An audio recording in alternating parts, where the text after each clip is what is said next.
சிறுதானியங்கள் ஒரு காலகட்டத்தில் நம்ம பாரத நாட்டில் மக்களுடைய பெரும்பான்மையான மக்களுடைய உணவு சிறுதானியமாக இருந்தது.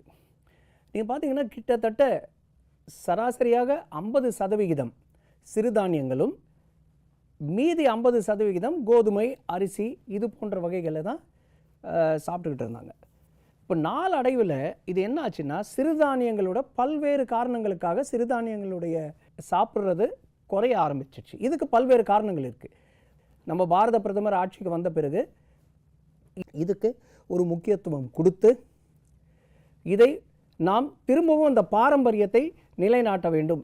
நம்ம பாரத பிரதமரோட குறிக்கோளே என்னன்னா, நம்ம பாரம்பரியத்தை, பழமை, இந்த நம்ம எந்த வழியில் வந்தோமோ அந்த வழியை நிலைநாட்ட வேண்டும் அப்படின்றது ஒரு முக்கிய கொள்கை.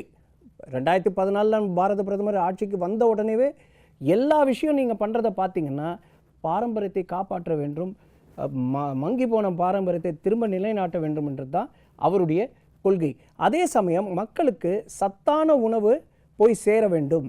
அதனால தான் இந்த சிறுதானியங்களுக்கு இந்த காலகட்டத்தில் ஒரு முக்கியத்துவம் கொடுக்க ஆரம்பித்தார் நம்ம பாரத பிரதமர். சேரிட்டி பிகின்ஸ் அட் ஹோம்னு சொல்லுவாங்க. அது மாதிரி அந்த நம்ம லோக்சபாவில் எம்பி இருக்கிறாங்க, அவங்களெல்லாம் கூப்பிட்டு பாரத பிரதமர் ஒரு விருந்து வச்சார்.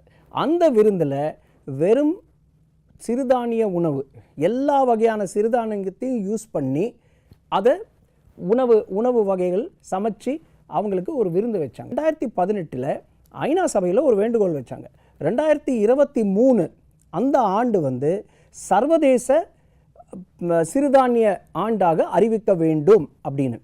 2023 ஆண்டு சர்வதேச சிறுதானிய ஆண்டாக அறிவிச்சிட்டாங்க.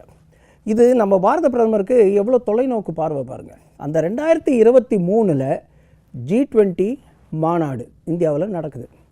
ஸோ அந்த ஒரு தொலைநோக்கு பார்வையோட அதில் நூற்றுக்கணக்கான நாட்டில் இருந்து அதிபர்கள் வரப்போகிறாங்க. ஸோ அதனால் 2023 சர்வதேச சிறுதானிய ஆண்டாக அறிவிச்சிட்டாங்க. G20 மாநாடுக்கு, டெல்லியில் நடந்த மாநாட்டுக்கு இந்த 100க்கும் மேற்பட்ட நாடுகள்லேருந்து அதிபர்கள்லாம் வந்திருந்தாங்க.